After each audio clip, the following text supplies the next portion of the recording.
Амансыздарбы, урматтуу көрүүчүлөр? Мына бүгүн биздин конокто Айт айт десе жана Темиров Лайф долбоорунун операциялык менеджери Махабат Тажыбек кызы болмокчу. Бүгүн куугунтукка алуу салты качан токтойт деген темада талкуу жүргүзөбүз. Биз менен болуңуздар. Саламатсызбы, Махабат айым? Саламатсызбы. Мына 2023 жылдын же болбосо бүгүн 7 декабрда Арча Медиа YouTube каналынын журналисти Кундуз Жолдубаеваны 1 Май райондук ички иштер бөлүмүнө суракка чакырды да.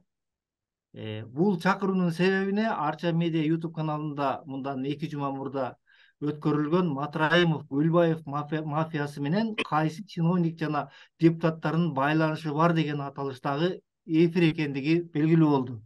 Бул ал эфирге дагы сиз чакырылгансыз. Анда конок болуп маек бергенсиз. Ошол маектин мынчалык чуулгандуу болуп кеткенине эмне болуп себеп болду?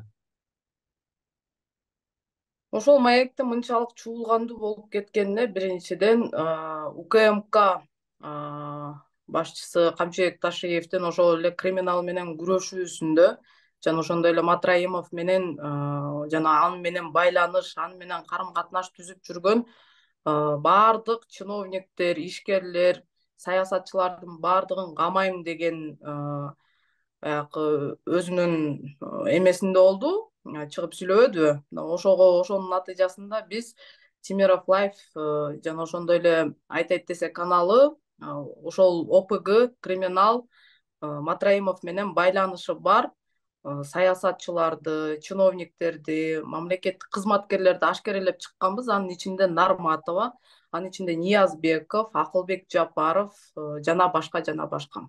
Биздин буга чейинки чыккан видеолордон көрүп алсаңыздар болот. Мына ошол Камчыбек Ташиевдин жана ошондой эле Садыр Жапаровдун кайрылуусунан кийин биз ашкерелеп айткан сөзүнө чындап эле турабы? Чындап эле камайбы? Чындап эле биз өздөрү колунан келбей атса, биз дагы жардам беришип ашкерелейли деген максатта ошол видеолорду жарыяга чыгарганбыз. Ал эми сөз өлгөнчө өзүң өл дейт го. Мына тескерисинче өзүнүн кайрылуусуна ылайык кишилерди суракка чакырып, камап, жазасын көргөндүн ордуна эмнегедир ошолорду ашкерелеген бизди жана ошол чыккан иликтөөлөрдүн натыйжасынан бизден интервью алган Арча Медиа каналынын ишкерлерин суракка чакырыптыр. Мени дагы бүгүн саат кечки 4кө чакырышкан экен, бирок тилекке каршы кечээ мен кечки 8дерде ушу конференцияга учуп кеткем. Кудай буюрса 10 декабрда кайра келемин. Сөзсүз түрдө катышам, барам, коркпойм, суроолоруна жооп беремин. Ошол себеп. Ошол жерде бул билдирүүлөргө караганда ал жерде Надира Нарматованын арызынын негизинде болгондугу тууралуу дагы Кундуз Жолдубаева өзүнүн Facebook баракчасында да билдирди. Андан кийин сурактан чыккандан кийин дагы журналисттерге жооп берип жатканда бул маалыматты айтты да. Деги эле ошол жерде сиздердин маегиңиздерде Надира Нарматованын жеке беделине шек келтирүүчү сөздөр болду беле? Надира Нарматованын жеке беделине шек келтире турчу сөздөр болгон эмес, болгон баардыгы аргументтүү, факт менен, далил менен айтылган. Буга чейин көп жылдар бою ал Матраимовду колдоп келгенин эч качан жашырган эмес. Ошол эле Назар Ньюс каналына дагы интервьюсун берип жаткан кезин көрсөңүздөр болот.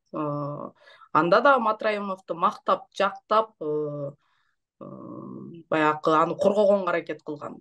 Андан сырткары Нарматова эл өкүлү катары элге отчет бериш керек, эсеп бериш керек. Эл өкүлү катары эл үнү болуш керек, элге кызмат кылыш керек. Бирок ал топтоп алган байлыктарын жаап жашырып, журналисттердин ашкерелөөсүнө кандайдыр тоскоолдуктарды жаратканга аракет кылган. Ошонун натыйжасында бүгүнкү күндө ачык булактардын баардыгы жабылган мыйзамдуу түрдө. Эми биз ушу 2023-2022 жылдан тарта Нарматова элдин чөнтөгүнөн кантип байып жатат, кандай байлыктардын ээси болуп атат деген тууралуу маалыматтар ала албайбыз. Буга чейин дагы ал ушу журналисттер чиновниктердин байлыктарын ашкерелеген кантип токтотсок болот деп ачык эле суроолорду берип, ошолорго демилге кандайдыр бир тоскоолдуктарды издеп келгени бизге маалым, белгилүү. Эгер беделиме шек келтирди десе, беделин ойлоп атса, анда ошол эле трансформаторду алалы. Мени шайласаңар трансформатор коюп берейин, шайлабасаңар трансформаторумду келегиле дегени биринчиден.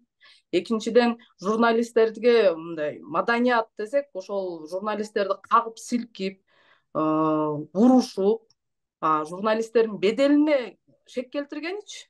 Анда өзүнө дагы арыз жаза кетсин.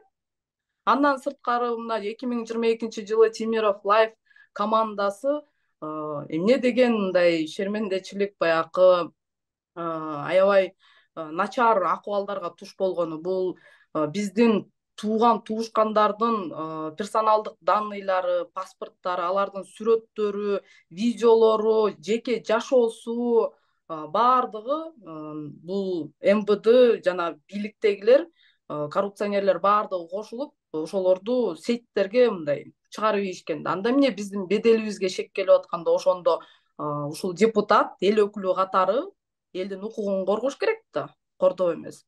Ошондой ушул команда эл үнү болуп бизге жардам берип жүргөн ушул команданын беделине шек келип атат деп арыз менен кайрылып, өзү ошонун үстүндө туруп көзөмөл кылган эмес. Булардын өздөрүнө келгенде беделине шек келет, бирок беделине шек келе тургандай. Эмне деп айтып турбуз? Баардыгы наукага таянып, баардыгы саясаттын тажрыйбаларына таянып, ошол эле психологиялык окумуштуулардын айткан, жазган китептерине таянып, булактарга таянып сүйлөп атабыз да биз ал жерде. Оюбуздан чыгарбай элебиз да. Биз аны жамандаган жокпуз, ушактаган жокпуз. Ушактаган, жамандаган бул бизди ушакташкан. Биздин жеке жашообузга дере кирип, ыплас иштер менен шкафтарыбыздан өйдө ачышып, ичибизге дере казышкан. Мына ошол жаман, ошол ушак, ошол беделге шек келтирген.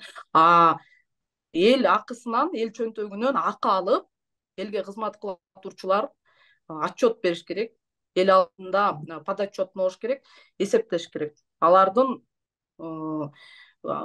коррупциялык кандайдыр бир схемаларын ашкерелесең, ал эч кандай беделине шек келбейт. Ал элге кызмат кылуу, эл үнү болуу, айтайт десем мен Темиров Лайфтын дагы принциби ошол. Азаттык медиасы жазып чыкты. Биз байланышканда, Надира Нарматова менен байланышканда бул тууралуу эч нерсе билбей тургандыгын тууралуу дагы жазып чыгышты да. Ошол эле мезгилде социалдык тармактарда азыр мындай деген талкуулар да жүрүп атат да.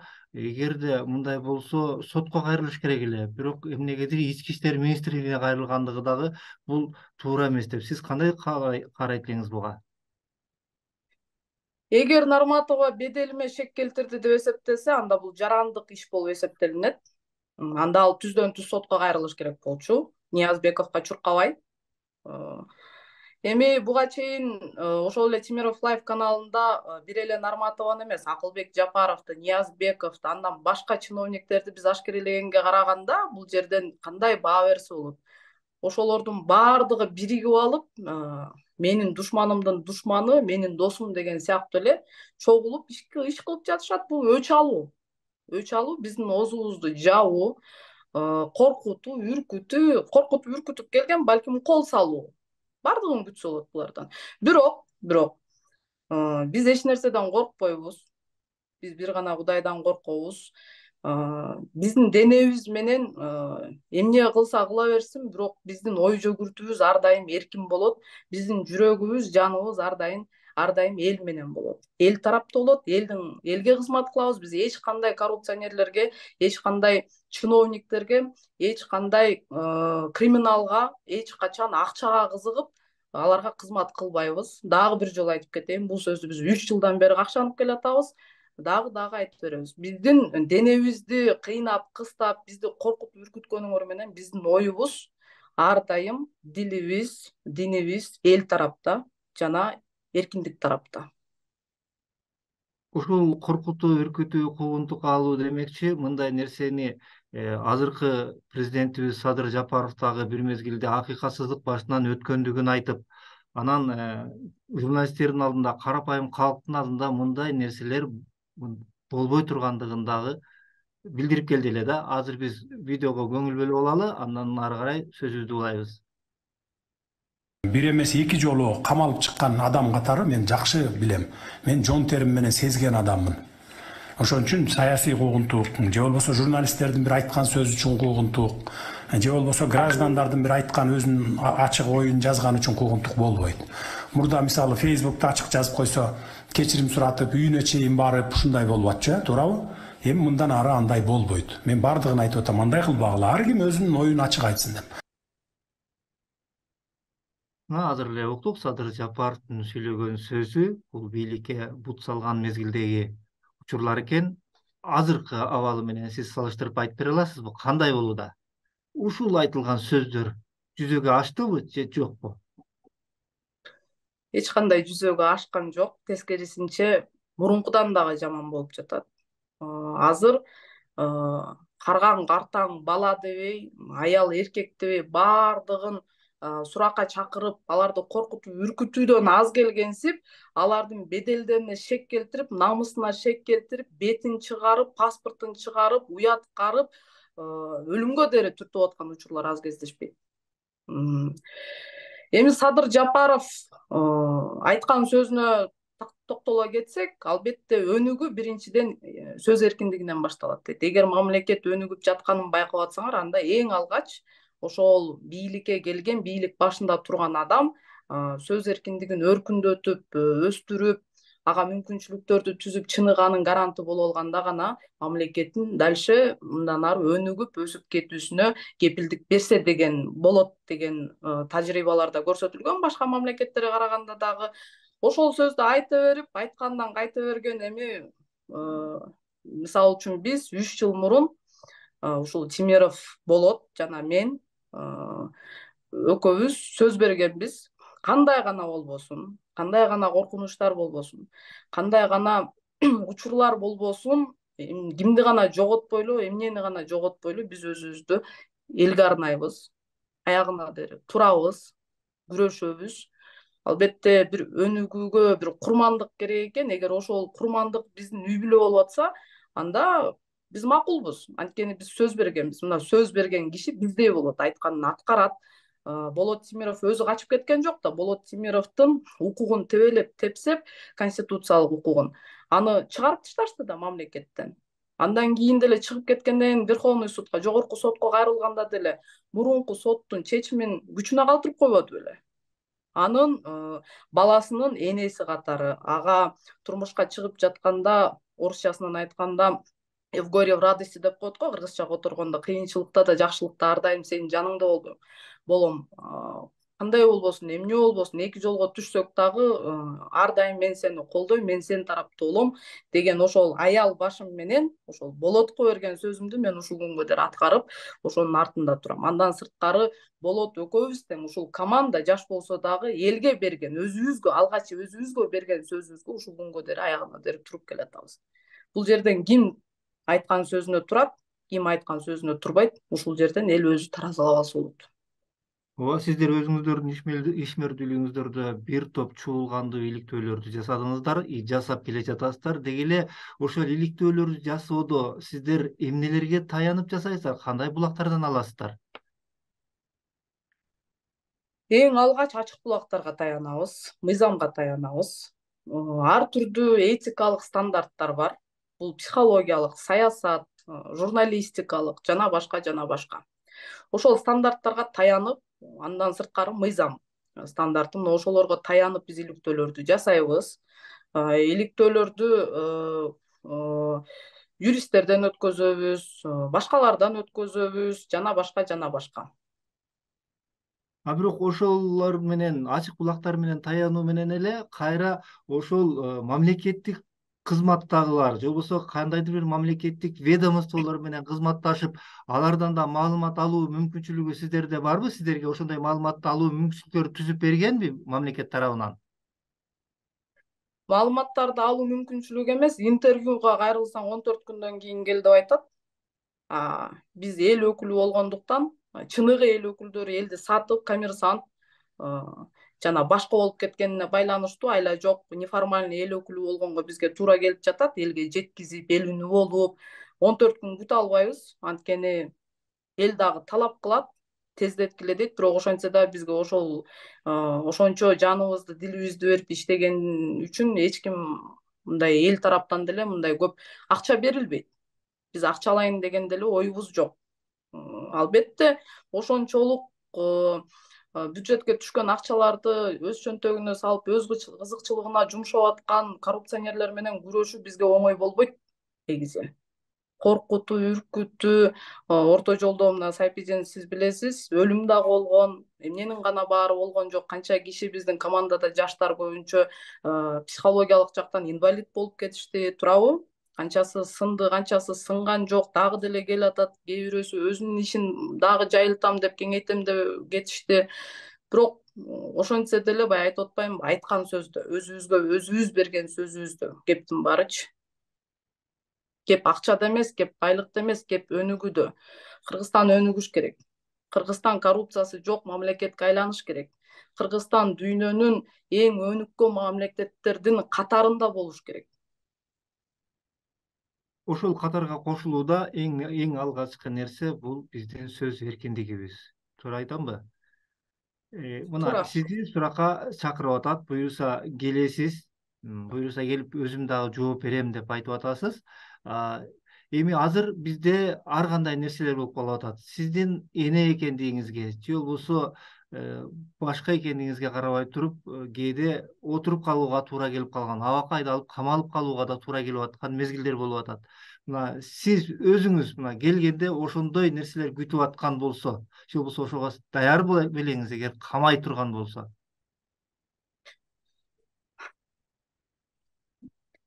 Даярмын. 3 жыл бою айтып атпаймынбы? 3 жыл бою мен буга даяр болгонмун.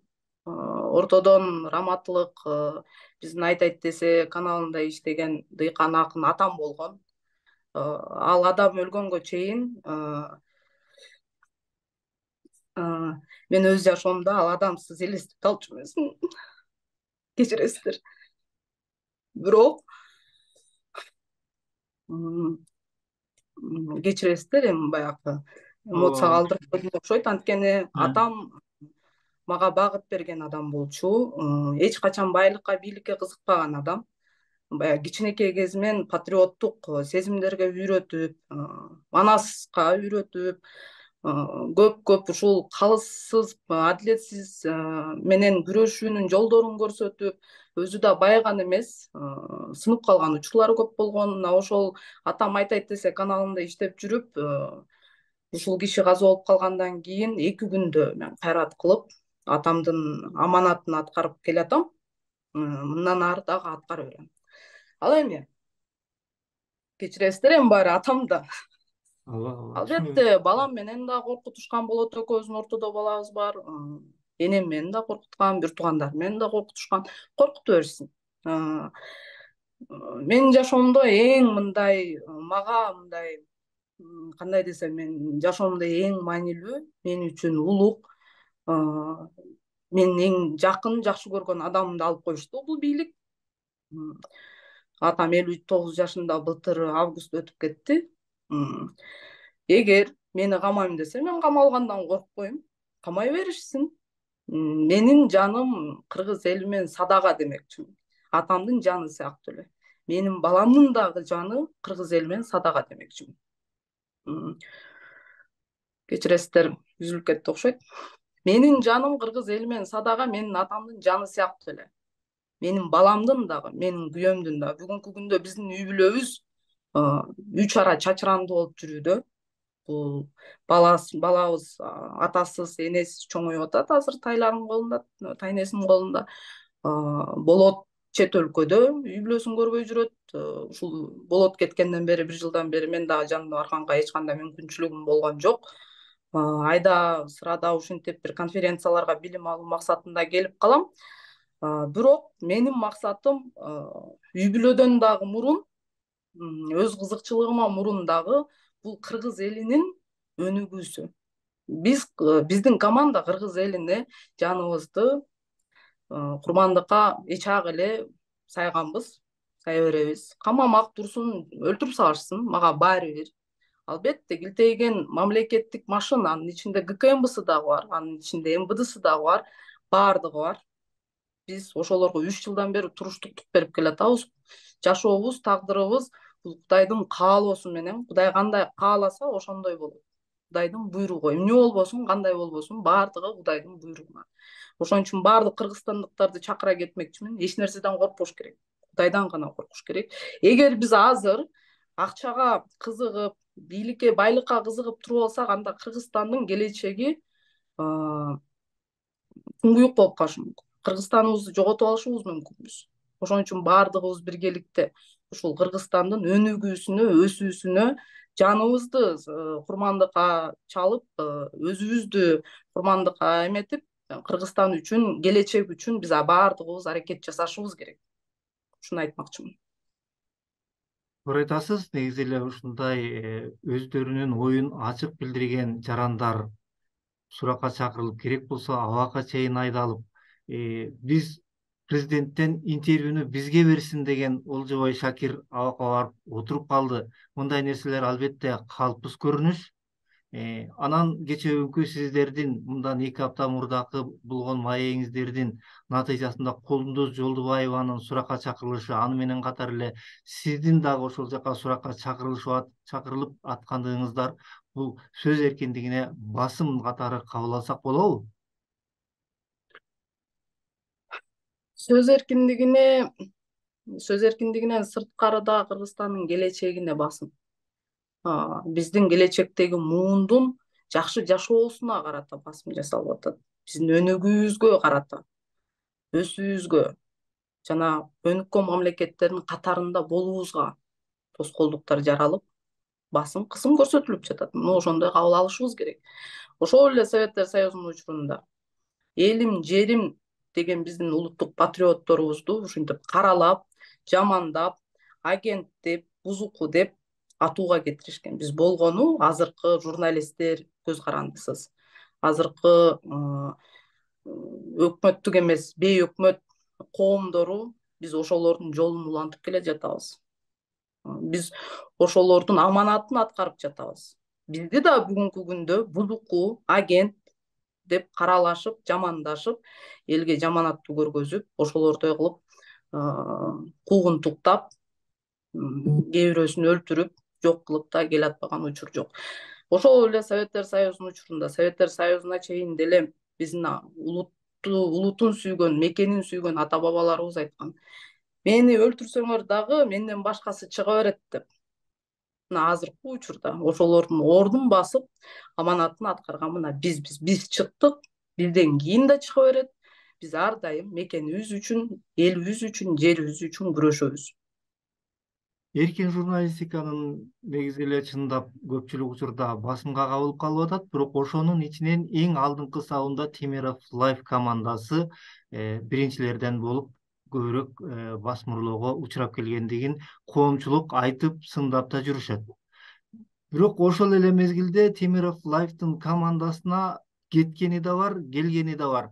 Ошондой күчтүү жаштардын ошентип келип аткандыгы бул кубанычтуу, албетте. Кандай болуп аткан күндө дагы мен чындыкты айтам деп келип аткандыгы кубанычтуу. Ошол өзүңүздөрдүн командага ишенимдүү адамдарды кандай критерийлердин негизинде кабыл алып атасыздар? Эң алгач бул өзүңдүн максатыңа өзүң ишенишиң керек. Биз азыркы учурда Темиров Лайф айтайт десек, аналы бул жаңы университетти бүтүп келген баягы жаштар үчүн магистратура деп күлүп коебуз. Алар ошол биздин мастерскаядан өтүшөт, магистрын жактап кетишет, моралдык жактан даярдык көрүшөт, баардык мыйзам тарабынан цифровая безопасность деп коет, психология жана башка билимдерди алышат. Баягы бир эле журналисттер эмес бизде ар тармактуу. Азыркы замандын талабына жараша HR менеджер, кризисный менеджер, продакт менеджер, проектный менеджер жана башка. Ошондой эле маркетологдор, ошондой эле производительдер, чыгармачыл адамдар, юристтер, психолог болом дегендин баары эле азыр биздин мастерскаядан өтүп атышат. Биздин бул максат, бул эми Кыргызстанда билимдүү, илимдүү, тажрыйбалуу адамдардын, жаштардын өзгөчө санын көбөйтүү. Албетте баардыгын камсыздап айлык маянасын төлөгөнгө кудуретибиз жетпесе дагы ошолорду жакшылап таптап такшалтып бар, өзүңдүкүн ач, сен дагы бизге окшоп башкаларга жол көргөз, үйрөт, же болбосо башка ушул жерден көрдүң билдиң башка редакцияларга ушул бизден алган билимиңдерин эметип колдонуп пайдалануу, аларга да пайдаңды тийгиз деген максат менен иш алып барып атабыз. Биздин максатыбыз бул Кыргызстанда ушул иликтөөчү журналисттердин, чыгармачыл адамдардын, менеджерлердин санын көбөйтүү, аларды дүйнөлүк уровеньге жеткизип, Кыргызстанга алар дагы коркпостон, үркпөстөн салымын кошсун деген ошол максат. Андан сырткары аларды окутуп эле токтолуп калбастан алар менен биргеликте эл үнү болуу, эл көйгөйүн чагылдырып туруу, элге отчет жасоо, эл өкүлү болуу. Садыр Жапаров бир мезгилде мындай иликтөөчү журналисттер аябагандай керек экендигин, эгерде бардык фактылардын негизинде ошондой алишемдиктерди ачып чыга турган болсо, алар менен тескерисинче кызматташарын, аларды мамлекеттик деңгээлде коргоого аларын айтты эле да. Сиздер менен ушул бийлик өкүлдөрү тараптан барып кызматташуу сунушун келтирдиби? Бизди кызматташ сунушун чакырсаң да биз жакындап алып, мындан да жаман ашкерелебейбиз аларды. Эмнеге антип сунуш кылышмак эле? Кылышпайт албетте, анткени жанында бардык булактарына доступ бар дегендей, маалыматты жакыныраак аласың, жанынан аласың, баарын угуп турасың, көрүп турасың. Анан биздин бир эле принцип болуп атпайбы? Бул коррупция менен күрөшүү. Анан ал жерге коррупция кылуу да, кылбай коюу дагы бул адамдык фактордон зависит этет да, орусчасынан айткандачы. Анан алар бизге жумушту сунуштап койсо мейли, анан биз баралы. Биз алардын өздөрүнүн жанына отуруп алып ашкерелебейбизби? Кеп ошондо болот атпайбы? Жок, эч кандай сунуш болгон эмес, бирок ушул принцибиңерди унутуп, ар кандай ар түрдүү саясатчылардан болгон сунуштар бар. Бизге иштегиле деп. Эл кызматында эмес, менин кызматымда, менин кызыкчылыгымда иште деген сунуштар болгон. Аны Сайпидин сиз деле жакшы билесиз. Укугу урматталган улуу демократиялык өлкөдө жашоону баарыбыз кыялданып келебиз. Бирок тилекке каршы азырынча ал нерсе оңунан чыкпай атат.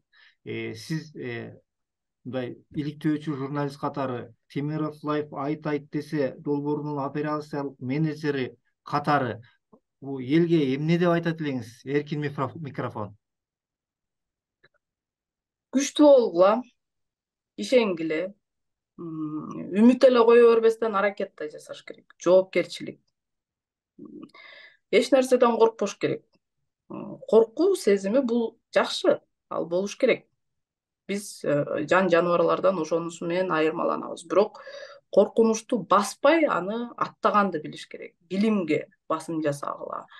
Үйдөгү балдарыңардын психологиясын бузбагыла, талкалабагыла.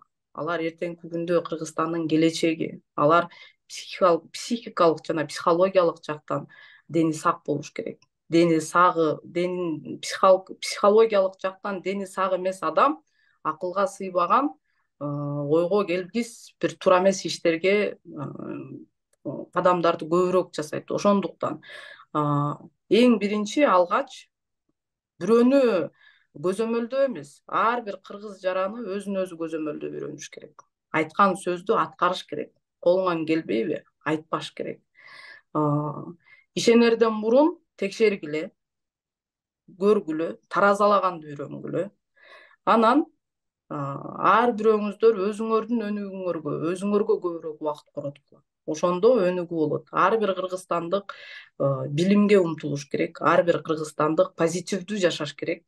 Бул нерселер жашоодо мындан да жаман нерселер болуп келген. Бир учурлары согушта көргөн кыргызбыз, душман да көргөн кыргызбыз. Бизди кимдер гана баскан жок, кимдер гана басмырлаган жок, кимдер гана жерлерибизди тартып алган жок жана чабуул жасаган жок. Ошондуктан силерге айтарым, чыдаш керек, сабыр, күткөндү билиш керек. Ошондо баардыгы жакшы болот жана ишенгенди үйрөнүш керек. Махабат айым, ушул теманын алкагында азыр жарым сааттан бери сүйлөшүп атабыз. Бирок баягы сизде да мындай болуп калышы мүмкүн да. Ай атагына ушул журналист момундай суроо бергенде мен дагы ушундай кылып жооп берет элем деген сизде кандайдыр Чын бир эле, ой бардыр. Ушул жерден мен чын бербей эле. калган суроо. Сиз бербей калган суроо. Биринчиден, биздин аудитория, комментарий жазгандар, электорат, эл бир суроону берип такыр жооп ала албай атат да эч кимденчи. Эмне үчүн мына ушул ишкерлерди карактаган, ошолорду тоногон, талаган, коркуткан, үркүткөн байлыгын тартып алган Ниязбеков бүгүнкү күндө суракка чакырылбай, камалбай жатат? Себебин айтып кетейин. Анткени ал биздин биринчи айымыбыздын кудасы. Бул бир. Экинчиден, ошол эле Акылбек Жапаров, ошол эле Надира Нарматовалар эмне үчүн суракка чакырылбайт? Эмнеге дегенде булардын баары чырмалышып, байланышкан. Бири бири менен куда, бири бири менен тууган, бири бирин кыя албайт. Булар бири бирин кыя албайт, бирок бизди, элди жөн эле кыйып коюшу мүмкүн экен, ыктымал экен. Экинчиден, биз эл өз укугубузду коргогонду билишибиз керек. Биз буларды жумушка жалдап алып атабыз. Кыргызстандагы болгон тоо, таш, суусунан өйдө бул элдики. Кыргызстандын негиздөөчүсү эл. Ошондуктан баардыгы бийлик биздин көзөмөлүбүздө болуш керек. Биз бийликтин көзөмөлүндө болбошубуз керек. Кудай буйрса эртең 10 декабрда мен Кыргызстанда болом. Ошол жерден дагы кенен кесир сүйлөшөбүз. Кезигебиз, мен качып кеткендерден эмесмин, качып кетип, анан кайра келип, анан кайра качып, андайлардан эмесмин. Мен качпай эле 3 жыл бою ушул Кыргызстанда Болот Темировдун ишин улантып, ошол иликтөөлөргө көз сак болуп, үстүндө жетектеп ушул Кыргызстанда эле жашагам. Кыргызстанда элебиз. Мен эле эмес, менин балам да Кыргызстанда. Болбосо канча жолу биздин партнерлордон, биздин досторубуздан көп эле учурлар, сунуштар түшкөн. Балаңды ал, үй бүлөңдү ал, Кыргызстандан чыгып кет, жолу Болот Темировдун артынан, жолдошумдун артынан деп. Бирок мен ушул күнгө дейин ошолорго мындай жок деген гана жоопту айтып келгем. Анткени мен болбосом, Болот Темиров болбосо, биздин команда болбосо, башка биздин коллегалар, журналисттер болбосо, ошол эле Сайпидин болбосо, башкасы болбосо, анда Кыргызстанды ким өнүктүрөт? Баарыбыз качып кетели. Кыргызстан сабатсыздардын колунда калсынбы? Ооба, албетте, биз өзүбүздү 100%, 100% сабаттуубуз деп эсептейбиз. Бирок биз сабат, билим, акыйкат, калыстык, адилеттүүлүккө умтулгандардан болуп атпайбызбы? Ошон үчүн мен качып кеткен эмесмин, качып кетпейм. Эгерде силер мен кече деле кармашса болмок, мына бүгүн повестка жөнөтүшүптүр. Кече мен саат 8-де чыктым деп атпаймынбы? Кече эмне аэропорттон чыгып баратканда кармаган жоксуңар? Мени коркуп кетип, ошондон ары качат деп ойлодуңар. Мен эртең келем. Кааласаңар ошол жерден кармап туруп камап салгыла. Мага баары бир. Ошол. Кудай буйрса Болот Темиров да келет. Биз аягына дери күрөшөбүз. Биз Кыргызстандын жараныбызбыз. Үмүтсүз жалгыз шайтан дейт. Баардык жакшылык нерселерден үмүтүбүздү үзбөйлү. Биз үмүттөнгөн, укугу урматталган, демократиялык багытта өнүккөн өлкөдө жашай турган бололу. Келечекте буюрса сиздин атайын убакыт бөлүп чет жерде жүргөнүңүзгө карабастан маек бергендигиңиз үчүн терең ыраазычылык билдиребиз. Урматтуу көрүүчүлөр, бизде бүгүн айт десе жана Темиров Лайф долбоорунун операциялык менеджери Махабат Тажыбек кызы болду. Биздин бүгүнкү интервьюнун алдына каалагандай комментарий жазып, сын пикириңиздерди калтырып, лайк басып, башкалар менен бөлүшүңүздөр. Кайрадан көрүшкөнчө сак саламатта туруңуздар. Сизге чоң рахмат. Рахмат.